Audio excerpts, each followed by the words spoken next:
SASDOவின் பிரதான செய்திகள். முதலில் தலைப்புச் செய்திகள். இலங்கைக்கான வாகன இறக்குமதி தொடர்பில் புதிய தகவல்.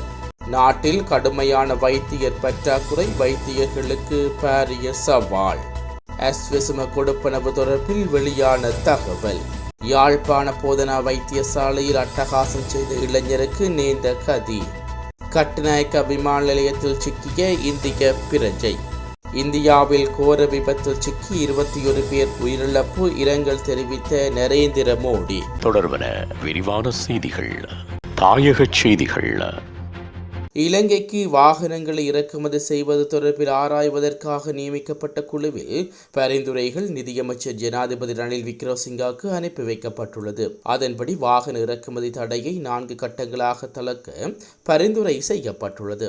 இந்த குழு தொடர்பான காலக்கெடுவையும் முன்வைத்துள்ளது. குழுவில் பரிந்துரைகளை பரிசீலித்ததன் பின்னர் ஜனாதிபதி இது தொடர்பான இறுதி தீர்மானத்தை எடுப்பார் என தெரிவிக்கப்படுகிறது. வாகன இறக்குமதிக்கு அனுமதி வழங்கினால் வருடாந்தம் சுமார் 340 மில்லியன் ரூபாய் சுங்க வருமானத்தை பெற்றுக்கொள்ள முடியும் என குறித்த குழு சுட்டிக்காட்டியுள்ளது. அதன் கீழ் வர்த்தக வாகனங்கள், பொது போக்குவரத்து சேவை வாகனங்கள், பின்னர் மோட்டார் சைக்கிள், முச்சக்கர வண்டி போன்றவற்றை இறக்குமதி செய்வதற்கும், இறுதியாக கார்கள் மற்றும் சொகுசு வாகனங்களை இறக்குமதி செய்வதற்கும் பரிந்துரைகள் வழங்கப்பட்டுள்ளன.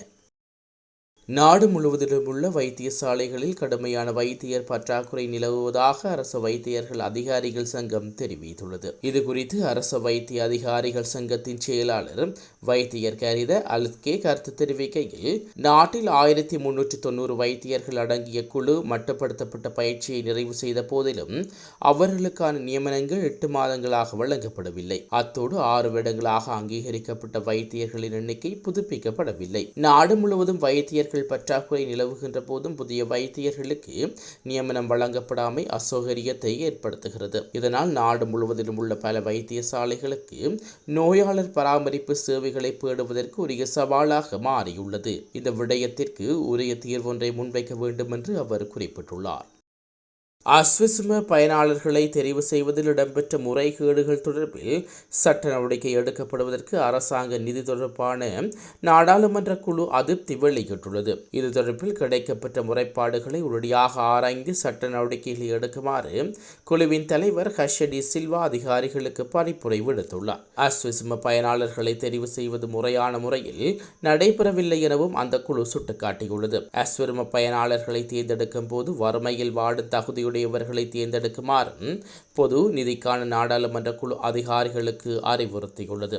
அத்துடன் வீடுகளில் நுகரப்படும் மின் அலகுகளின் அளவை அடிப்படையாக கொண்டு நிர்ணயிக்கப்படும் மின் கட்டணத்தை வைத்து வறுமையை அடையாளம் காண முடியும் என்றும், மேலும் பயனாளர்கள் தேர்வின் போது நடைமுறையில் உள்ள மதிப்பெண் முறையை மாற்றியமைக்க உள்ளதாக நிதியமைச்சக அதிகாரிகள் குழுவிடம் தெரிவித்துள்ளனர். யாழ் போதனா வைத்தியசாலைக்குள் மோட்டார் சைக்கிளுடன் நுழைந்து அட்டகாசம் செய்த நபர் தற்போது சிகிச்சைக்காக அதே வைத்தியசாலையில் அனுமதிக்கப்பட்டுள்ளார். சம்பவம் தொடர்பில் மேலும் தெரிய வருவதாவது, கடந்த 28ஆம் தேதி வாழ்வெட்டு காயத்துக்கிழக்கான தனது நண்பனை மோட்டார் சைக்கிளில் ஏற்றுக்கொண்டு வைத்தியசாலையில் அவசர சிகிச்சை பிரிவுக்குள் மோட்டார் சைக்கிளில் புகுந்துள்ளார். இது தொடர்பில் கேள்வி எழுப்பிய வைத்திய உத்தியோகத்தர்களை தாக்கியுள்ளார். இதனையடுத்து யாழ் போதனா வைத்தியசாலையில் உத்தியோகத்தர்கள் குறித்த நபரை மடக்கி பிடிக்க போலீசாரிடம் ஒப்படைத்தார்கள். அவர் நீதிமன்றத்தில் முற்படுத்தப்பட்டு விளக்கமறியலில் வைக்கப்பட்டுள்ளார். இந்நிலையில் சிறைச்சாலையில் இருந்த ரவுடி தற்போது யாழ் போதனா வைத்தியசாலைக்கு அனுமதிக்கப்பட்டுள்ளார். அவர் போலீஸ் நிலையத்தில் தடுத்து வைக்கப்பட்டிருந்த சமயத்தில் முறையாக கவனிக்கப்பட்டதாலேயே சிகிச்சைக்காக அனுமதிக்கப்பட்டுள்ளார்.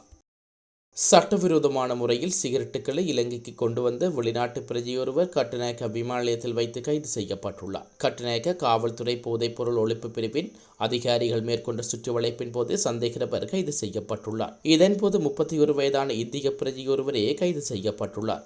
இந்நிலையில் அவர் சட்டவிரோதமாக கொண்டு வந்த சிகரெட்டுகளில் பெறுமதி சுமார் 3 லட்சம் ரூபாய் என தெரிய வந்துள்ளது. அத்துடன் குறித்த கைது நடவடிக்கை தொடர்பில் காவல்துறையினர் மேலதிக விசாரணைகளை மேற்கொண்டு வருகின்றனர்.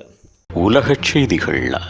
இந்தியாவில் ஜம்மு மற்றும் காஷ்மீர் பள்ளத்தாக்கில் பேருந்து ஒன்று கவிழ்ந்து விபத்துக்குள்ளானதில் 21 பேர் உயிரிழந்துள்ளதாக சர்வதேச ஊடகங்கள் செய்தி வெளியிட்டுள்ளன. உத்தரப்பிரதேச மாநிலம் ஹஸ்தாஸ் பகுதியிலிருந்து ஜம்முவின் ரசியாத் மாவட்டத்தில் உள்ள ரிஷ்கோரி கோயிலுக்கு பயணிகளுடன் புறப்பட்ட பேருந்து இவ்வாறு விபத்துக்குள்ளாகியுள்ளது. குறித்த பேருந்து அக்னூர் நகரில் தாண்டா பகுதிக்கு அருகே சென்று கொண்டிருந்த போது எதிர்பாராத விதமாக ஆழமான பள்ளத்தாக்கில் விழுந்துள்ளது. இதனையடுத்து பேருந்தில் பயணித்த 21 பேர் பலியானதுடன் 40 பேர் காயமடைந்துள்ளதாக தெரிவிக்கப்படுகிறது. இந்த விபத்து குறித்து தகவல் அறிந்த மீட்பு படையினர் சம்பவ இடத்துக்கு விரைந்து காயமடைந்தவர்களை மீட்டு உள்ளூர் மருத்துவமனைகளில் அனுமதித்துள்ளார்கள். இச்சம்பவத்துக்கு இரங்கல் தெரிவித்துள்ள பிரதமர் நரேந்திர மோடி பேருந்து விபத்து ஏற்பட்ட உயிரிழப்புகளால் வேதனை அடைவதாக குறிப்பிட்டுள்ளார். மேலும் உயிரிழந்தவர்களின் உறவினர்களுக்கு தலா 2 லட்சம் ரூபாய் வழங்கப்படும் எனவும் காயமடைந்தவர்கள் சுமார் 50,000 ரூபாய் வழங்கப்படும் எனவும் அவர் தெரிவித்துள்ளார். மீண்டும் தலைப்புச் செய்திகள். இலங்கைக்கான வாகன இறக்குமதி தொடர்பில் புதிய தகவல். நாட்டில் கடுமையான வைத்தியர் பற்றாக்குறை, வைத்தியர்களுக்கு பாரிய சவால். அஸ்வசும கொடுப்பனவு தொடர்பில் வெளியான தகவல். யாழ்ப்பாண போதனா வைத்தியசாலையில் அட்டகாசம் செய்த இளைஞருக்கு நேர்ந்த கதி. கட்டுநாயக்க விமான நிலையத்தில் சிக்கிய இந்திய பிரஜை. இந்தியாவில் கோர விபத்தில் சிக்கி 21 பேர் உயிரிழப்பு, இரங்கல் தெரிவித்த நரேந்திர மோடி.